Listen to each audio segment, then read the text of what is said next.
সুনানে ইবনে মাজা গ্রন্থে হাসান সনদে হাদিসটি বর্ণিত হয়েছে। রাসূল করিম সাল্লাল্লাহু আলাইহি সাল্লাম ইরশাদ করেছেন, তলাবুল ইলমি ফারিজাতুন আলা কুল্লি মুসলিম।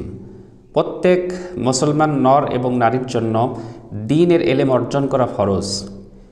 দ্বীন বলা হয় পাঁচটা জিনিসের সমষ্টিকে। এক, আকিদা বা বিশ্বাস ও ঈমান সংশ্লিষ্ট বিষয়। দুই, ইবাদত অর্থাৎ ফরজ ইবাদতগুলো।